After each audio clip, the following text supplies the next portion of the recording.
Hola, gracias por estar con nosotros aquí en su programa semanal En Serio, en donde le llevamos a usted las noticias, la información y las entrevistas que usted necesita para estar bien informado. Karina, ¿cómo estás? Muy bien, Bernardo, espero estés muy bien, espero que también usted esté muy bien en su casa, ya sea que nos esté viéndonos en la mañana después de la misa, si es que no va a misa está bien, o va despertando y nos está viendo durante la noche antes, ya no de preparar a los niños a la escuela porque ya salieron de vacaciones, pero bueno, durante la noche o en la repetición los sábados posteriores, porque también hay gente que me dice, oye, de repente veo que subes estados en sábado y yo viéndote en serio, ¿qué está pasando? Pues bueno, se repite el sábado posterior. Así es. Como usted sabe, vamos a iniciar con la parte de la polémica, los 4 temas que marcaron o marcarán la agenda mediática, y el primero de ellos es el regreso de los retenes en la ciudad de Chihuahua, sobre pretexto de la prevención de accidentes, pero casualmente después de las elecciones. El segundo tema del que hablaremos es esta visita que realiza el cónsul de Estados Unidos aquí a Chihuahua con la gobernadora del estado, él es Rafael Foley, con quien tuvimos la oportunidad también como medios de comunicación de platicar.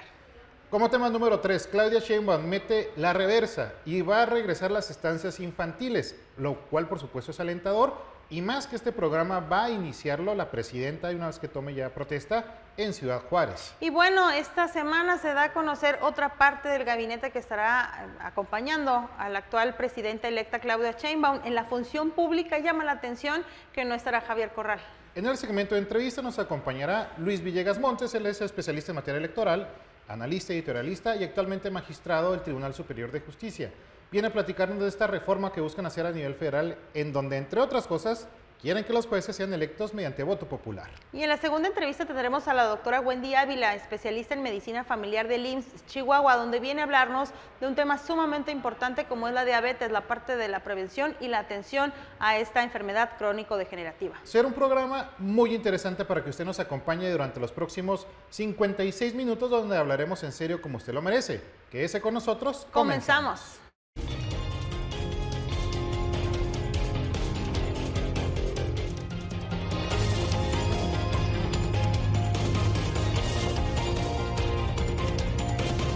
Gracias por seguir con nosotros hablando en serio como debe de ser. Vamos a dar inicio a la parte de la polémica del programa y Bernardo tiene el primer tema del que le vamos a hablar. Y vaya que ha generado polémica el regreso de los retenes aquí a la ciudad de Chihuahua por parte de la Policía Vial, o antes mejor conocida como la Dirección de Vialidad, sobre pretexto del tema de consumo de bebidas embriagantes. La verdad es que es una situación que desde hace años se ha estado presentando de manera reiterada aquí en la ciudad de Chihuahua. ¿Y por qué hablo de la ciudad de Chihuahua? Porque, bueno, pues en Ciudad Juárez, por ejemplo, la otra ciudad más importante del estado, pues vialidad corresponde al municipio. Entonces, policía municipal, policía vial son lo mismo. Pero aquí en Chihuahua está esa diferenciación. Los policías municipales, usted sabe, la gente no lo respeta desde el punto de vista vial, pasan enseguida de ellos a toda velocidad y no pueden hacer nada. Entonces, aquí la situación es diferente. Pero bueno, regresaron los retenes sobre pretexto de los accidentes. Claro que están justificados.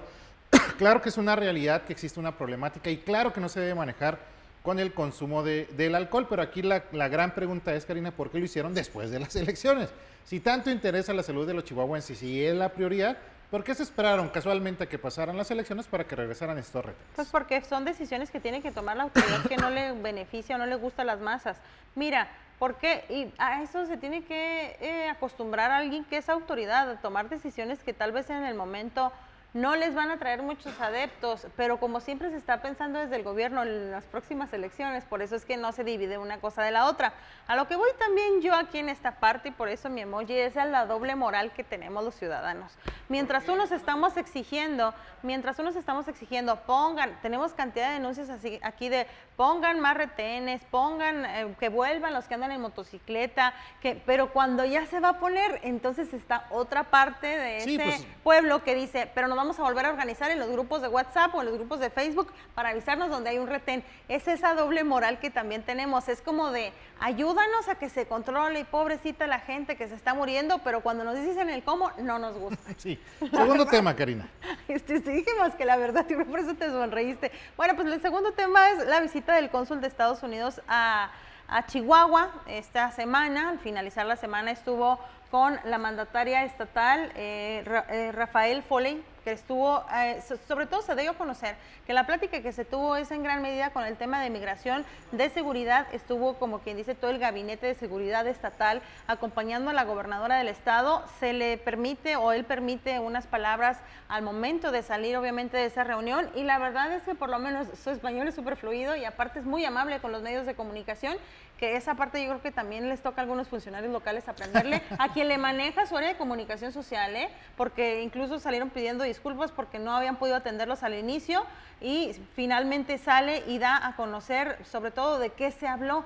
Yo sé que el tema de relaciones exteriores es algo que está sujeto al gobierno federal, pero definitivamente los estados fronterizos no lo pueden soltar estos temas. Es que el tema de todo lo que tiene que ver con cónsules, bueno, tienen esa representación diplomática de precisamente un país vecino, en este caso Estados Unidos, y pues viene a tratar temas pues importantes para, pues, para el estado, en general para la gobernadora. En realidad es una visita significativa. ¿Por qué? Porque Chihuahua para Estados Unidos, por toda esta frontera que comparte y sobre todo por tráfico de drogas, tráfico de personas, el tema de la migración, la cuestión de las exportaciones o tráfico comercial, o sea, realmente estamos muy comunicados y tenemos muchas relaciones por todas estas situaciones que estamos comentando. Ahora hay proceso electoral en Estados Unidos, particularmente el debate que hubo de los candidatos presidenciales. México sigue siendo prácticamente el tema de campaña de los principales contendientes, en este caso Joe Biden y Donald Trump. ¿Qué va a pasar? Va a haber un cambio de política hacia México, va a permanecer igual. Yo creo que es algo que tenemos que ir visualizando, Karina, porque las elecciones son en noviembre, aquí ya pasaron, fueron en julio, pero vamos a tener que ver qué sucede con Estados Unidos, qué pasa con México con este asunto del Plan C, sí o no. Y si cambia la relación. El tercer tema tiene que ver con Claudia Sheinbaum, y es que fíjese usted, ya se veía venir, y qué bueno, qué bueno, porque la doctora Claudia Sheinbaum, próxima presidenta de México, anunció que va a iniciar en Ciudad Juárez un programa, pues no le quiso llamar estancias infantiles, dijo pero eso es. No recuerdo ahorita el nombre, pero es el regreso de las estancias infantiles. Usted recordará que el actual presidente Andrés Manuel López Obrador quitó este programa, generó una andanada de críticas y una serie sobre todo de problemáticas aquí en el municipio de Chihuahua muy particularmente, pero en Ciudad Juárez también, lo que obligó inclusive al gobierno de Maru Campos a tratar de retomar este programa, dando subsidios, dando apoyos, para tratar de mermar un poco el asunto, o el daño, mejor dicho. La doctora, fíjate, aquí sí se lo tengo que reconocer, por eso es mi emoji de corazón, dice, no critica que las hayan quitado, inclusive dice es que antes eran un negocio, etcétera, etcétera, pero dice lo vamos a regresar y vamos a empezar en Ciudad Juárez. No vamos a empezar a nivel nacional porque los recursos son escasos, al menos para el siguiente presupuesto, pero vamos a empezar en Ciudad Juárez, habla de la situación de la problemática y va a venir a Ciudad Juárez precisamente a empezar, Karina, con este programa, por eso me encanta. Un programa que nace precisamente de Ciudad Juárez, de una persona que es juarense, donde inicia este proyecto de estancias infantiles y busca darle seguridad social sobre todo y tranquilidad a las madres de familia ante la llegada de la industria de exportación. Y yo vuelvo a lo mismo, Chihuahua también es México y las políticas públicas que se decidan se tienen que decidir para todos. Entonces no puedes dejar de lado si porque a algún lugar llegó más la industria y en otros se está realizando otro tipo de actividad tal vez turística, no puedes tomar decisiones que afecta a cierta zona del país. Yo, Bernardo, fíjate, y también con el plan que presentó de infraestructura a nivel nacional, me doy cuenta que sí es un parteaguas, o sea, que sí es algo distinto. Sí, ya contempla un poco de inversión para carreteras y la carretera de Juárez a los Mochis. Y tiene que dividir, tiene que hacer una división entre el anterior gobierno y este, si no... Pues, ojalá, vamos con cuarto tema que también tiene que ver con Claudia. Así es, bueno, mire, con Claudia, el tema del gabinete, y nosotros ya le habíamos platicado que la semana pasada llamó la atención pues el nombramiento de Marcelo Ebrard. Llama la atención este nombramiento que se realizó el jueves, sobre todo cuando nombra a 6 personas más dentro del gabinete de Claudia Sheinbaum, pues sobre todo a los chihuahuenses particularmente nos llama la atención que la parte de la revisión, se podría decir que de procesos anticorrupción, no está el tan afamado Javier Corral que decían que iba para esta área, simplemente se nombraron a otros. No, él solo se promovió y además a mí me sigue dando mucho gusto el perfil de cada una de las personas que ha puesto en las distintas secretarías. Son perfiles muy técnicos, muy enfocados a lo que definitivamente van a realizar, las actividades que van a desempeñar y que me doy cuenta que para ella el tema académico y de preparación, así como la parte de su currículum, tiene gran importancia. Sí, mira, La verdad es que el gabinete de López Obrador, claro, no todo, pero sí fueron contados cuando realmente brillaban por su perfil académico. Pues es que mira, el presidente de la República tardó 16 años en titularse, pues ¿qué academia podía tener? Pero la doctora, por eso es doctora, o sea, sabe que la academia es importante, le está dando, con los 11 nombramientos que lleva, le está dando esa importancia. Son perfiles poco objetables desde el punto de vista de currículum, hay que ver, eso no garantiza resultados, pero al menos es un aliciente, corrijo, a que van a hacer bien su chamba. Y aquí repercute a nivel local, ¿por qué? Porque la secretaria de la Función Pública va a ser buen rostro, y se mencionaba que iba a ser ahí Javier Corral, el senador electo por Morena. Y Javier Corral, el gobernador, ya se veía como el gran persecutor de la corrupción en México, y que Maru y que Duarte, no sale lo mismo, o sea, no sale lo mismo. ¿Cómo nunca habló de los hijos del presidente? ¿Cómo no habló? Sí, ¿no? Puro sueño. ¿Cómo no habló de la corrupción del Tren Maya? No, sigue con sus mismos fantasmas. Pero es parte de lo que le ha servido al exgobernador. Pero creo que con esto Claudia manda un mensaje de que, bueno, sí tengo estima por Javier Corral. Hay que recordar que estuvo aquí en su librería. Pero yo creo que los grupos de izquierda y particularmente de Morena ya no están viendo bien al exgobernador, y esto lo demuestra. Javier Corral no va a ser el gran persecutor de la corrupción como él se estaba ostentando. Vamos nosotros a una pausa y regresamos.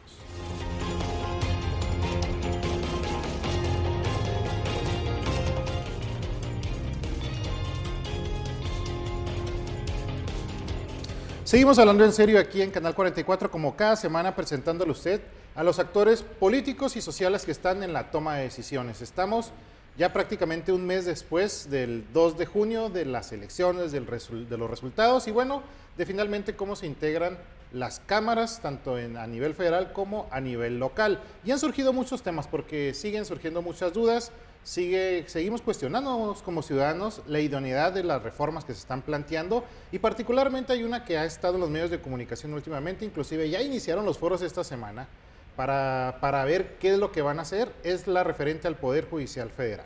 Y para hablar sobre este tema y algunos otros, invitamos el día de hoy al analista, al escritor, especialista en materia electoral y actualmente magistrado del Poder Judicial aquí en Chihuahua, Luis Villegas. ¿Cómo estás, magistrado? Bienvenido.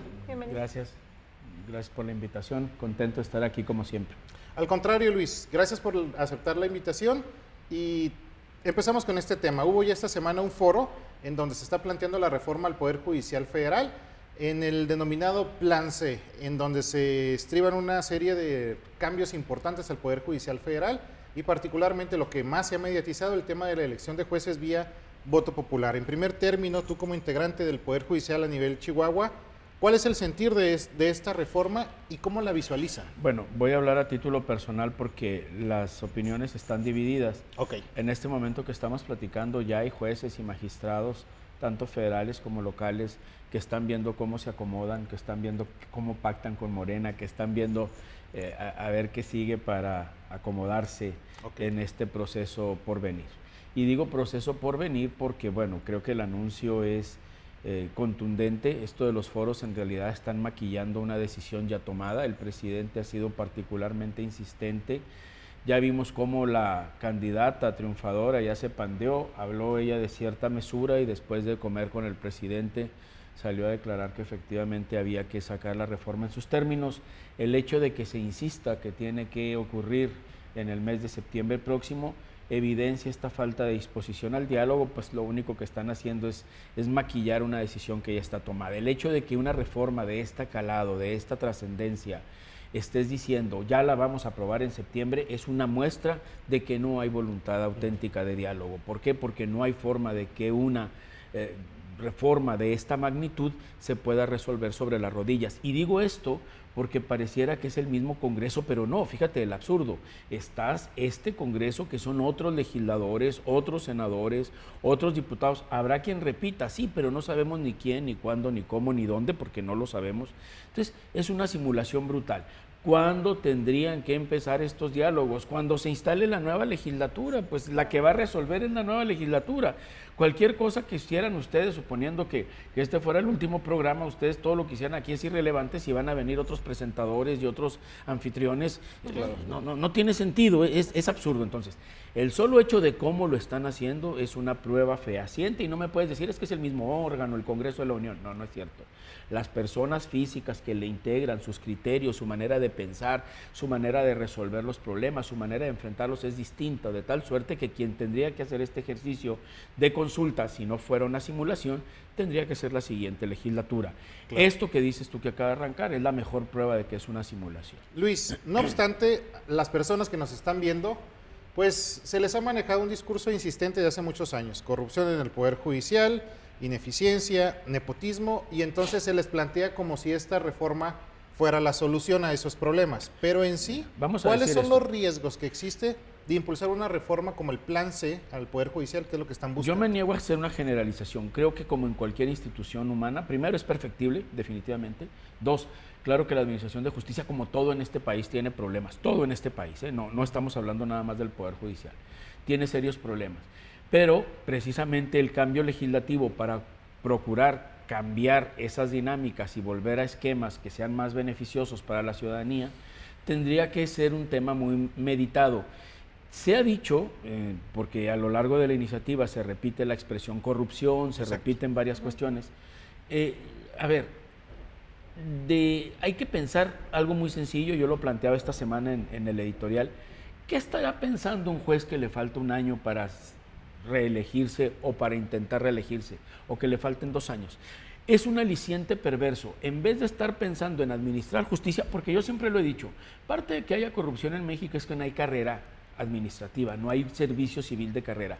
La mayoría de las personas, en eso sí coincido con el presidente, la mayoría de las personas actuamos de buena fe. Si a una persona común y corriente le garantizas la continuidad, no roba, no quiere problemas. La mayoría de las personas no quiere problemas. Las personas prefieren la seguridad. Prefieren la seguridad. El problema es que como cada 3 años cambias y gane quien gane, corren gente y luego llega nueva gente, entonces las personas no tienen seguridad en el empleo y por eso es el famoso año de Hidalgo, pues agarran de donde pueden porque no saben si van a tener trabajo el año que entra, la administración que entra. Bueno, este fenómeno tan humano, trasládalo a los jueces. Un juez que le falte 1 año, que le falten 2 años para ser reelecto o para intentar reelegirse, ¿qué va a estar pensando? ¿Cómo caerle bien o al electorado o a los grupos de poder? O va a estar agarrando dinero a 2 manos. Patrocinadores. Exacto, patrocinadores. O va a estar agarrando dinero a 2 manos y siente que no va a ser reelecto. Es un absurdo. ¿Por qué? Porque precisamente lo que intentas hacer, combatir la corrupción, le llamo yo, es un incentivo perverso. Porque en vez de que el juez esté pensando en administrar justicia, el juez va a estar pensando en cuestiones electorales, primero. Segundo, te lo digo porque fui responsable de la implementación de la reforma. Dimos cursos, capacitaciones, elegimos a los jueces. Bueno, pues fueron meses de estarlos capacitando en litigación oral, en argumentación jurídica, en un montón de tareas, porque muchos de ellos no venían ni siquiera de las juntas, eran personas que contendieron y resultaron con buenos resultados en los exámenes. Entonces es un proceso de capacitación muy largo. Imagínense ministros, magistrados, jueces de primera instancia, jueces federales, magistrados de circuito, de la noche a la mañana cambiarlos. Los que vengan, no hay garantía de que tengan conocimiento. Habrá quien sí, pero seguramente habrá quien no. Y entonces vas a paralizar, fíjate la monstruosidad, de la noche a la mañana, porque así dice la reforma, cesarán en sus cargos el día que sean electos los entrantes. De la noche a la mañana vas a descabezar absolutamente toda la judicatura en este país. Vas a poner nuevos. Vamos a suponer que el 50% tengan experiencia, está muy bien. ¿Y en los demás? Sí, pero ¿Cuánto tiempo vemos, van a tardar? Entonces, es monstruoso lo que se pretende. Lo vemos, por ejemplo, con la situación de los ministros de la Corte, la que pues es muy cercano, los que son muy cercanos al mismo presidente de la República, que al momento de estar en una sesión, en una plenaria, ni siquiera saben cómo son los órdenes o cómo es la orden para llevar la orden del día, se podría decir en el evento. Hemos visto a Lenia Batres hacer el ridículo, a ver, porque la ciudad no tiene ni la menor idea, lo hemos visto, todos los mexicanos hemos sido testigos de cómo le han tenido que enmendar la plana un día sí y otro también, porque la pobre mujer no tiene ni la menor idea de lo que está haciendo. Bueno, pues eso trasládenlo a todos los niveles de administración de justicia. Es una locura. Si lo que se pretende es eficiencia, pues no, esta es la peor medida.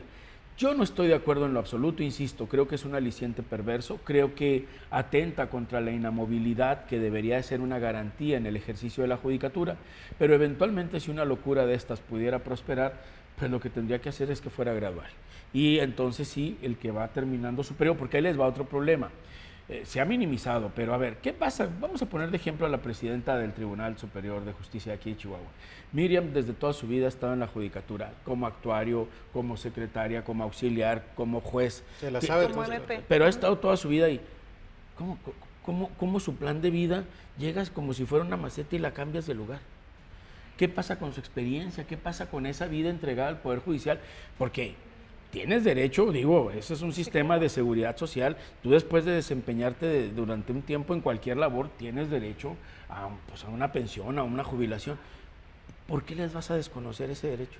Sin embargo, Y no es el caso de Miriam, es el de muchos también. Sí, sin embargo, creo que esto que menciona del tema de un plan de carrera es algo que existe y que deja de existir también en iniciativa privada, que le tocó implementar precisamente la parte de reforma laboral, pero que también debería de implementarse desde las bases en los distintos poderes.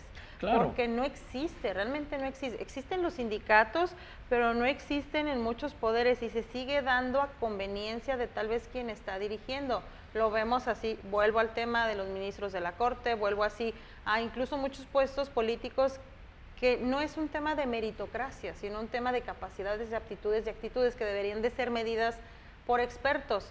¿De qué otra forma se pudiera hacer una modificación al sistema judicial? Pero además lo acabamos de ver. A ver, me queda claro que el resultado electoral es contundente, el del 2 de junio, sí. Pero también es verdad que hubo una movilización brutal. O sea, no pueden mentir eso. Creo que el miedo de la ciudadanía a perder los apoyos económicos, los 20 y tantos mil siervos de la nación y la amenaza de perder esos apoyos y esas ayudas y esos programas fueron un factor decisivo en la elección a favor de Morena. Bien. Pues imagínate movilizando esas masas para elegir jueces. Sí, igual. Claro. Es un absurdo, a modo, por supuesto, Ajá. porque tienes al erario, que esa es la verdad de las cosas, actuando de manera contundente dentro de un proceso que tendría que ser democrático. Entonces, por supuesto que lo que quieren son jueces de Morena. Ese no es ni siquiera el problema, jueces de Morena. Pero ¿para qué quiere el gobierno jueces? Pues lo que quiere el gobierno jueces es precisamente para que no tenga quien lo enfrente. ¿Qué buscas? Esa es la palabra, y a eso iba. Entonces pierdes los contrapesos, que el sistema de división de poderes está creado de esa manera, precisamente para que haya un poder, como lo ha hecho la Corte en los últimos años, de servir de freno, de servir de parachoques, a algunas de las decisiones más absurdas que se han pretendido adoptar desde el Ejecutivo, y entonces se pierde eso. Volvemos a lo mismo. ¿Cuál es el propósito último? Es deshacer al Estado para convertirlo en una corte, para convertirlo en una dictadura o en una monarquía de facto. Ni siquiera el PRI, y lo digo convencido, ni siquiera el PRI en el peor momento lo vimos actuar de esta manera. Y hago un llamado muy sencillo a los al teleauditorio, a los telespectadores. Recordemos nada más, no había un solo presidente, todos sabíamos cómo funcionaba el PRI, pues no había un presidente que no fuera presidente de México, que no hiciera un llamado a los mexicanos, que no buscara la unidad. Aquí tienes un presidente que todos los días machaca entre buenos y malos, entre fifís, etcétera. Pueblo bueno, pueblo malo. Creo que esa es la peor perversión que ocurrió en el transcurso de esta administración y creo, insisto, que es uno de los presidentes con mayores ansias de controlar y de tener en sus manos el poder. Por eso el desmantelamiento de organismos constitucionales autónomos, etcétera. Bien, el ir por la Corte, el ir por los jueces es un mecanismo más para volver al peor autoritarismo que ha padecido este país, y les digo el peor autoritarismo porque ni siquiera en la época del PRI lo vimos. Sí, son temas de fondo, son temas que están ahí al aire. Hay quienes lo logran ver, hay quienes no lo logran ver, pero bueno, nosotros vamos a una pausa comercial y regresamos.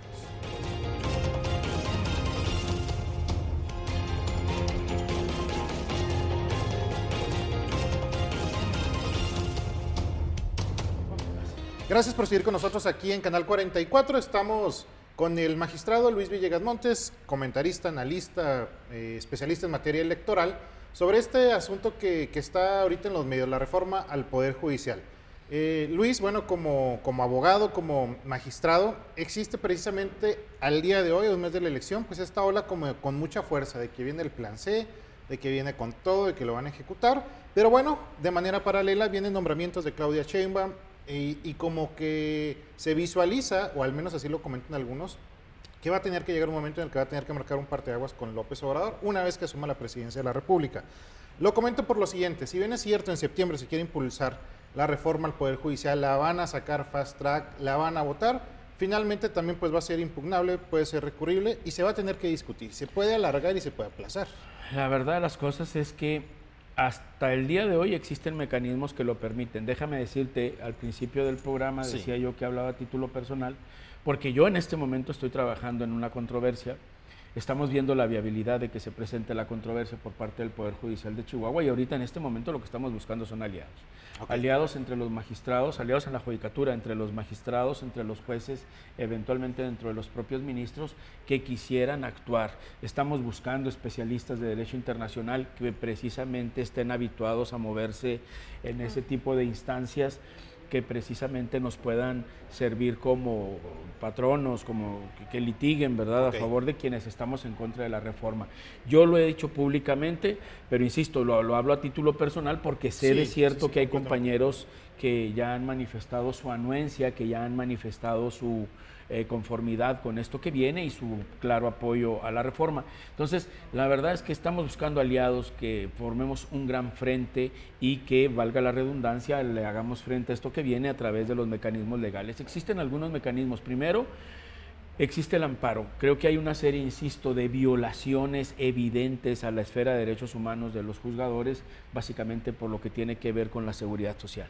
Pero también existen un ataque directo a algunas de las instituciones que forman parte o deberían formar parte de manera inmanente a la actividad jurisdiccional, como es precisamente la inamovilidad, como es la independencia, que te digo que se verían trastocados estos principios, se verían trastocados desde el momento en que metes al juez a ese proceso electivo que es evidentemente de carácter político. 1, 2, el hecho de esa periodicidad de cada 9 años, rompe con esta noción de inamovilidad, etcétera. Estas instituciones que vienen a trastocar algunos de los principios, algunas de las valores que deberían de consagrar la actividad jurisdiccional, evidentemente están siendo atacados de manera frontal, son contrarios a algunos de los derechos humanos que ya se han ido desarrollando en estas últimas décadas por parte de la Corte Interamericana. Hay criterios de la propia Corte Interamericana, entonces pues la pretensión es litigar precisamente ante la Corte para buscar medidas de protección. Por un lado. Por otro, te digo, viene el amparo.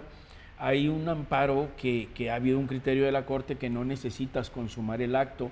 Hay algunos criterios en materia de controversias constitucionales que dice que no tiene que consumarse el acto, sino que puedes atacar al acto desde su formación. Okay. Como se está Estamos trabajando en eso. Queremos denunciarlo ante la instancia encargada de resolver temas vinculados con el TEMEC, porque creemos también que es un ataque frontal. Los jueces laborales, a diferencia de otros jueces, algunos aspectos de su perfil sí está acordado en el TEMEC. O sea, sí existen algunas nociones que tienen que ver con la judicatura, específicamente en materia laboral, que no son necesariamente de los jueces penales, civiles. Bueno, pues creemos también que se está violando. El solo hecho de que vayas a elegir a los jueces como si todos fueran iguales, como si todos tuvieran las mismas funciones, que los elijas de la misma forma y que no prevea ciertas circunstancias como la especialización, etcétera, son aspectos que tenemos que atacar. Entonces, sí estamos apenas, yo en este momento, literalmente en este momento estoy trabajando en un borrador de la controversia. Obviamente no voy a decir nombres, hay otros compañeros que están ayudándome. Vamos cada quien por cuerda separada para no influirnos negativamente y que tengamos un documento en la semana que entra más o menos sólido en donde esté contrastadas todas estas nociones. Yo estoy trabajando, insisto, varios aspectos, ya tengo días estudiando. Ahorita no quiero decir a dónde voy, pero voy a una reunión con representantes del Poder Judicial Federal fuera de la ciudad, aquí en el estado, pero fuera de la ciudad. Estamos trabajando, estamos trabajando en un frente de defensa, y puedo hablar también por la presidenta del tribunal, que Miriam ha sido muy clara en este sentido de que está en contra. Inclusive aquí no lo comentó, ¿verdad? Aquí cuando todavía no eran las elecciones, aquí mismo lo comentó, habló de la importancia en los mismos puntos que tú señalas, Luis, pero aquí sí, yo vuelvo a insistir. O sea, el momento político pareciera que viene la ola irrompible, pero puede cambiar de un momento a otro. Y yo considero que el Poder Judicial, una vez que se vean estos cambios, una vez que le vean realmente la cara o lo que viene detrás de la reforma, pues necesariamente van a tener que reaccionar. Y si bien es cierto, como en todo, va a haber una división, yo considero, Luis, que al final el Poder Judicial va a tener que jalar para el Poder Judicial y va a tener que decirle Poder Legislativo, o en este caso Congreso de la Unión, Presidencia de la República, lo siento, pero esto es anticonstitucional. Definitivamente, por eso te digo, pero tenemos que hacer ese esfuerzo, es decir, tenemos que hacer oír nuestra voz fuerte y claro para que haya esa coyuntura, porque si nos sometemos, creo que no va a ocurrir eso. Es decir, necesitamos presentar un frente amplio, sólido, en oposición a esto que es un sinsentido. Si me preguntan verdaderamente si existe una solución alternativa, a mí me parece absurdo, pero yo lo que diría es aplícalo a los ministros de la Corte y deja el resto de las estructuras funcionando, porque aunque es muy importante lo que hace la Corte, es extraordinariamente importante lo que hace la Corte, ciertamente, pero el 99% de la actividad jurisdiccional está abajo. Está en los jueces de primera instancia, está en los jueces federales, entonces eso tendrías que dejarlo intacto. Ahora, si encuentras problemas, creo que hay dos temas que también coincido con la iniciativa. Es un error que el Consejo de la Judicatura, el presidente tenga estas dos cachuchas. Creo que no es mala idea que haya un poder disciplinario, creo que no es mala idea que haya un poder administrativo y que dejes a la Corte con los temas jurisdiccionales. Creo que esa es una medida. Entonces te digo, adelantando posibilidades, me parece un acierto el que haya tres órganos, tres tipos de órganos, 1 y 2, y que si vas a hacer esta locura de elegirlos, pues lo hagas con los ministros de la Corte, porque eventualmente es más fácil de rectificar. Y si no te gusta la medida en 2 años, o en 6 años, o en 12 años, rectificas. Lo que está en chino es que descabeces el 100% de la judicatura en los dos órdenes, tanto local como federal, y después, ¿cómo le vas a poner remedio?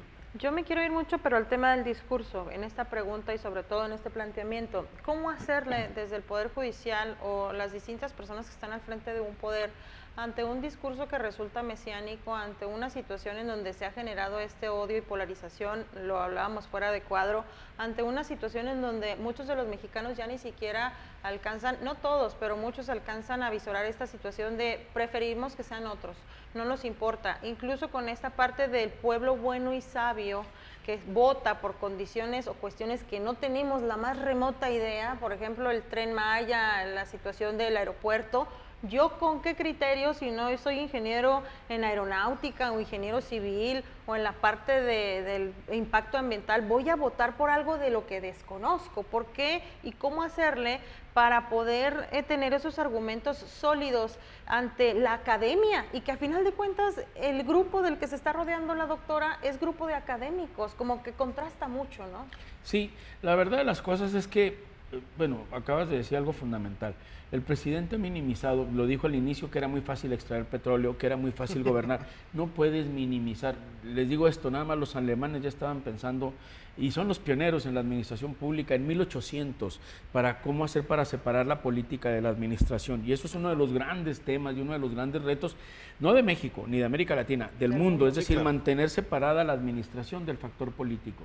Me acuerdo que hace muchos años leí una biografía de Margaret Thatcher, me llama mucho la atención, que le agradece a un personaje y era su asistente personal, y reconoce en el proemio, cuando le hace el agradecimiento, que él militaba en otro partido. Dices, ¿en qué país que no sea un país civilizado un presidente podría tener a alguien de la oposición tan cerca de él? Bueno, es que allá lo tienen muy claro que una cosa es la administración y otra cosa es la política, y la administración tendría que ser de técnicos.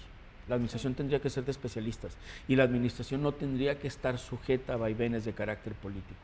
Uno de los factores que más incide en la corrupción, yo soy maestro en políticas públicas, tengo un doctorado en administración pública, uno de los aspectos que más incide precisamente en la corrupción es esa falta, estamos volviendo al principio de la charla, la falta de certeza en el empleo y la falta de preparación. Si tú tienes técnicos, los técnicos saben cómo hacerlo, entonces puede haber cambio arriba, pero tendrías que dejar intactas las estructuras. Esto lo empezaron a hacer los alemanes hace más de 200 años, literalmente, porque ya lo veían como un problema. Y hubo un presidente norteamericano, no recuerdo, Wilson, si no me equivoco, no recuerdo, a principios del siglo pasado, que ya estaban preocupados en estos temas, dividir la política y la administración. Aquí en México vemos que el mensaje es completamente contrario. todo lo inunda la política. La administración ahorita está chorreando política y están buscando que la política permee a todos los niveles. Es un absurdo. Es un absurdo. Y sí, contrasta lo que tendría que ser un gobierno de técnicos con que estés politizando una de las pocas instituciones junto con el Servicio Exterior que sí tenía profesionalización, que era precisamente la judicatura. Y en este sentido, ¿hasta dónde, y es una pregunta porque también es analista precisamente político, ¿hasta dónde influye la emisión de los mensajes? ¿Y hasta dónde influye la forma en la que se está generando la oratoria, por ejemplo, desde la política? ¿Y hasta dónde influye la no preparación de incluso perfiles de la parte opositora en este momento que puedan ser buenos en ese sentido? Porque a final de cuentas es lo que convence a las masas. Yo te lo voy a decir así, yo creo que es uno de los grandes cuestionamientos. Hemos soslayado mucho y hemos insistido mucho en la incapacidad que tuvo la oposición de vertebrar un discurso y de que no hay figuras públicas. Es cierto, pero de veras es toda la culpa de la oposición. Yo obviamente no estoy hablando bien de Alito o de Marco, no, ni de Loco. Pero lo que quiero decir es, verdaderamente es posible combatir a un hombre que es el hombre más poderoso del país, que a diario está machacando a la oposición y machacando con su mensaje. Creo que no hay manera. Creo que hubo una gran falla y antes de los partidos y antes de los candidatos, creo que la gran falla fue institucional de la propia Corte, que no lo detuvo a tiempo, del IFE, que no tuvo los arrestos. Yo cada vez que oigo a Lorenzo Córdoba, como la niña del exorcista, me da vuelta la cabeza, porque si alguien es responsable de este López Obrador fue el INE, que no lo detuvo a tiempo. Si alguien es responsable de este resultado político es el Tribunal Electoral, que no lo detuvieron a tiempo. Porque sí había un mandato expreso, sí hay un mandato expreso en el 134 en la Constitución que establece que no puedes hacer lo que él hace a diario, que es mandar un mensaje político a favor de su partido, porque él habla de su partido, habla de su movimiento. Entonces lo que tú dices es fundamental. Si me preguntas si hay una solución, no la veo en el corto plazo. Creo que ha sido tan fuerte, tan contundente la presencia mediática del presidente que ha opacado a las demás. No veo cómo se pueda vertebrar un discurso político y no veo en este momento, ni Xóchitl, ya vimos cómo se desdibujó, un solo actor político que pueda hacerle frente con eficacia a Andrés Manuel. No lo veo claro. Ojalá y la presidenta que va a entrar no cometa el mismo error, porque es un gran error dividir a los mexicanos y mantenernos enfrentados. Creo que es un gran error político a futuro. Por lo pronto ellos les está dando excelentes resultados electorales. Sí, es que si se ve desde ese punto de vista, ha sido muy eficaz. Pero bueno, ya nos estás adelantando aquí, Luis, que viene la batalla jurídica. Sí. Ya estás trabajando en un borrador, ya hay un movimiento real. Sí. Que aunque no es de todos, pero que van a buscar recurrir a estas reformas. Estaremos al pendiente para que nos estés informando de cómo va avanzando. Nos gustaría que nos dieras ahora sí que la exclusiva cuando lo vas a presentar. Pues, te estaremos invitando más adelante. Sí. Adelante, Gracias, con mucho gusto, hacemos ese compromiso. Estamos trabajando en borradores, les digo, hay por lo menos otras 2 personas que estamos trabajando en lo mismo, por separado, para contrastar criterios y lo que le falte a uno complementarlo con el otro, pero estamos en eso. Es que enfrentar al poder, pues al final trae consecuencias, Luis, y tú lo sabes y no es sencillo. A Dios gracias, nunca he tenido el menor empacho. Digo, si algo me ha pasado en la vida es estar en la oposición, creo que esta es otra rayita más al tigre, así que bueno, pues habrá que darle. Muchas gracias, Luis, Gracias. por haber A acudido ustedes hablar en por la serio. invitación y aquí nos vemos Dios mediante. Nosotros vamos a una pausa comercial y regresamos.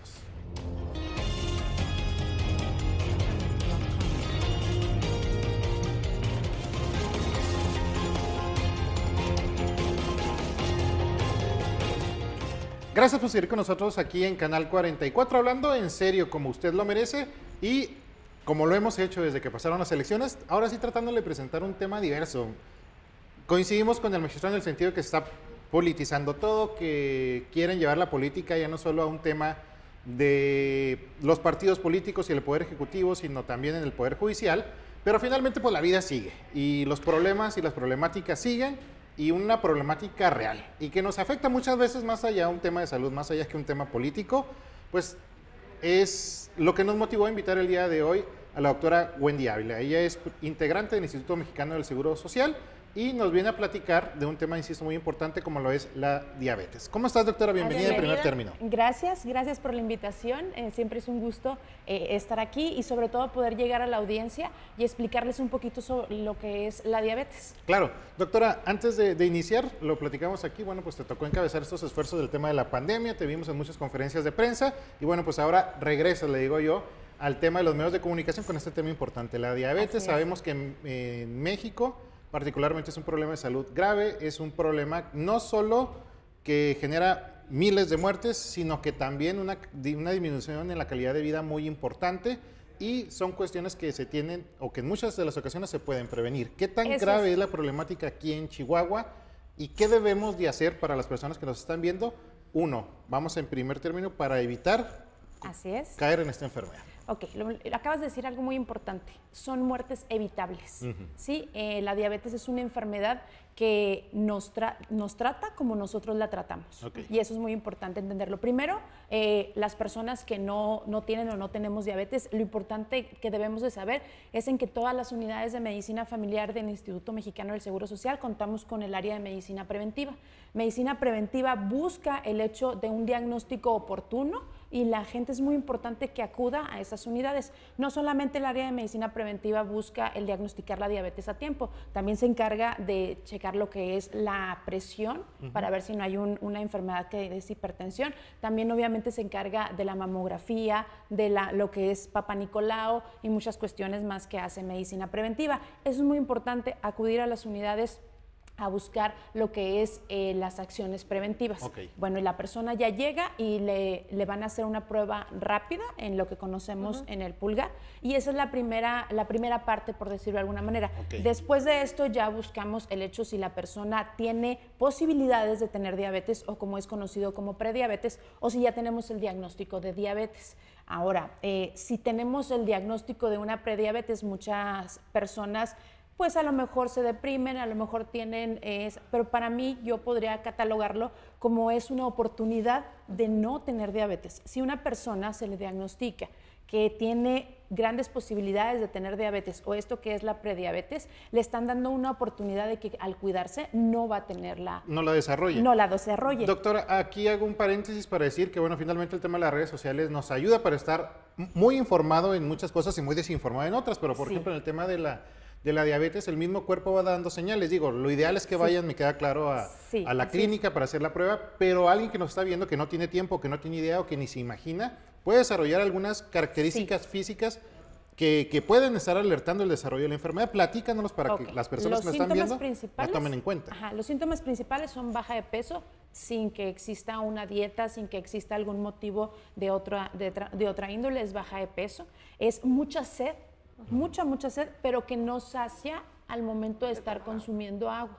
Mucha hambre, que también por más que comen, sigue teniendo mucha hambre, y orina en muchísimas ocasiones, y a veces dice, bueno, sí, he estado tomando mucha agua, pero de todas maneras voy muchísimas veces al baño a orinar. Esos son los síntomas principales que nos va a dar la diabetes. Cuando esto ocurra, hay que buscar ayuda. Y luego también que aparecen unas como lunares o algo así, ¿no? O sea, por ejemplo, ¿qué diferencia hay, para allá iba, qué diferencia hay entre la resistencia a la insulina, que se maneja mucho en temas, por ejemplo, hasta de ejercicio, o de que si tienes manchas en la piel o ciertos lugares que se oscurecen, con la parte de la prediabetes? ¿Es lo mismo? ¿No es lo mismo? ¿Cómo se trata? No, lo que se le llama, es muy común esto, la parte oscura, sobre todo en la parte de atrás del cuello. Esto sí es una como predisposición, podríamos decirlo de alguna manera. No es considerado ya la prediabetes, pero sí nos está hablando de que hay un problema con la insulina y que debemos de estar al tanto, porque muy probablemente la persona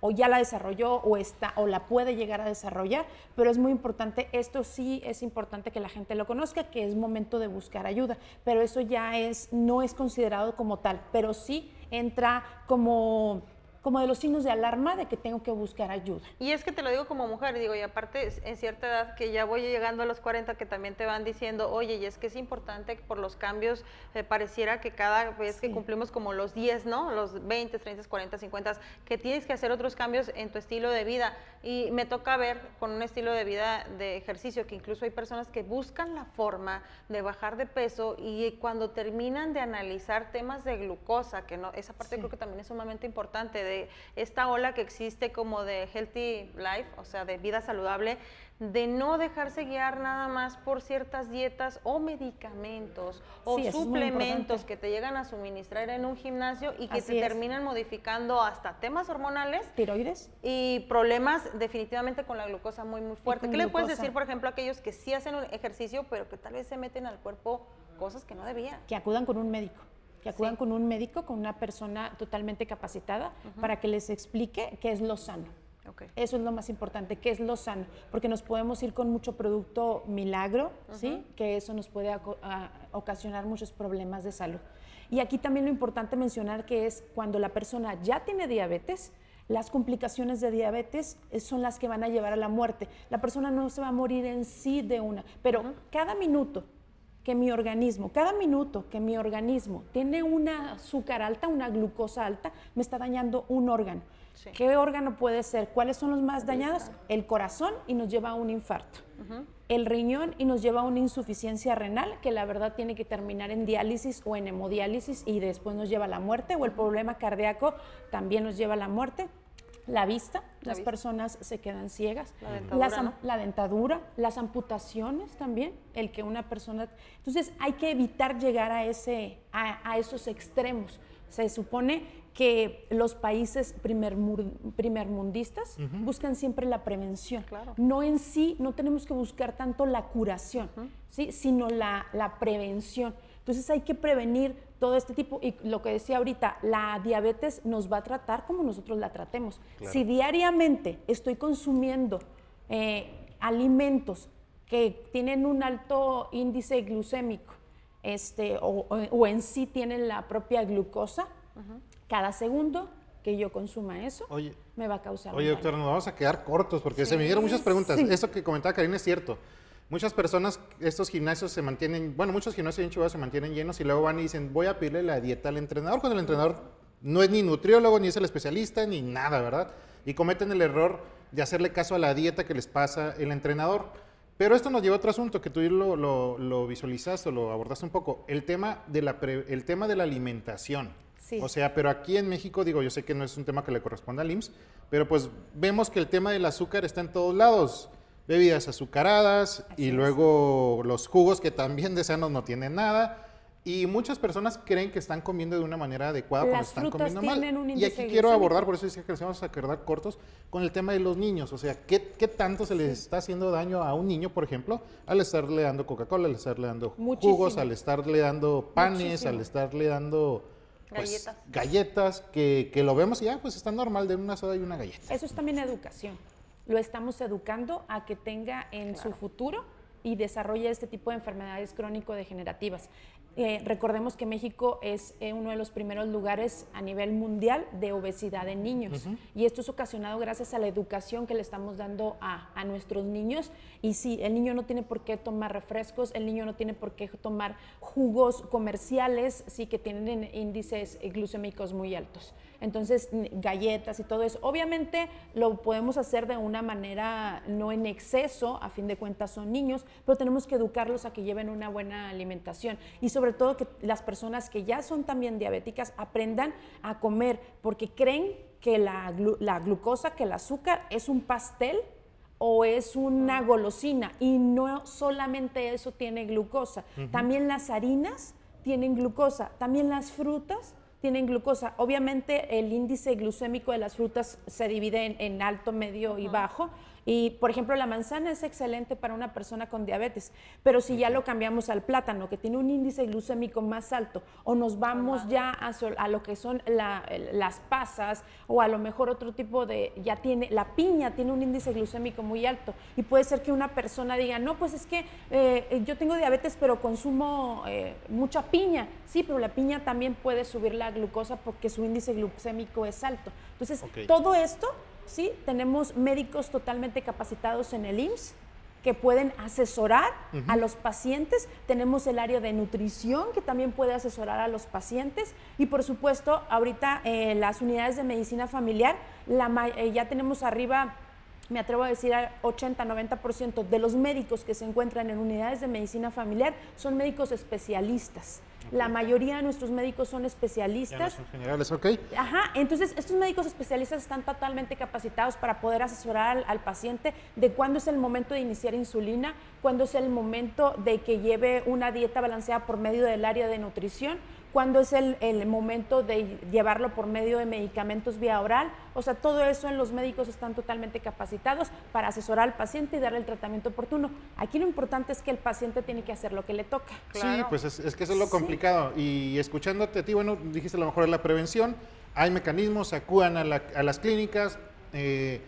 tomen nota de las señales o las advertencias que nos está enviando nuestro cuerpo, que nos está mostrando nuestro cuerpo, pero bueno, ya contraje la enfermedad, es una enfermedad crónico-degenerativa, es decir, va a ir mermando mi salud, mis órganos, conforme vayan pasando los años. ¿Qué debo hacer o cuál es la mejor recomendación, doctora? Acudir sí con el especialista, pero es más un tema de alimentación, un tema de dieta. De alimentación y ejercicio. Ok. El ejercicio baja la glucosa, el solo hecho que realicemos ejercicio. Por eso es muy importante hacer una medición de glucosa antes y después de realizar ejercicio, porque nos puede causar también más baja de la glucosa. Entonces el ejercicio es básico y ejercicio tan sencillo como caminar. Okay. No pedimos que sea un ejercicio extremo, con caminar nos está ayudando ya a bajar la glucosa. Entonces, obviamente, caminar diariamente, 30 minutos diarios es lo ideal, eso nos va a ayudar mucho. Y la alimentación, evitar lo que son consumir alimentos que tengan la glucosa y también los alimentos que tengan un índice glucémico alto, que no es propiamente glucosa, pero se convierte en glucosa y hace a fin de cuentas que nos descontrole. Eso es lo más importante. Obviamente llevar un control bien de diabetes para no tener una complicación. No queremos llegar a tener la mayor pacientes con diálisis o hemodiálisis, pacientes con infartos, pacientes con ceguera, con amputaciones, todo eso. Todas esas son las complicaciones de diabetes y no es para asustar a la gente, es para el hecho de que si nosotros tratamos bien a la diabetes, la diabetes nos va a tratar bien a nosotros. Sí, pero hay gente que no entiende, hay gente que no puede dejar el refresco, pero bueno, dice, yo me voy a morir, pero me voy a morir con mi refresco, para no decir marcas. Doctora, se nos acabó el tiempo. Muchas gracias por haber venido a hablar en serio y bueno, te invitaremos, deja que pasen unas semanas para hablar de algún otro tema ahí sí, de parte del Instituto gusto. Mexicano del Seguro Social. Claro que sí, muchas gracias por la invitación. Y es así como nosotros llegamos al final de su programa. Sabe que un servidor lo esperamos semana a semana, domingo a domingo, por el canal 44.1, 10 de la mañana y 8 de la noche. Y por el 44.2 con un desfase de 2 horas y recordarle que tenemos una repetición el sábado posterior a las 4 y 6 de la tarde por los canales que le mencionamos. Que tenga usted un excelente día.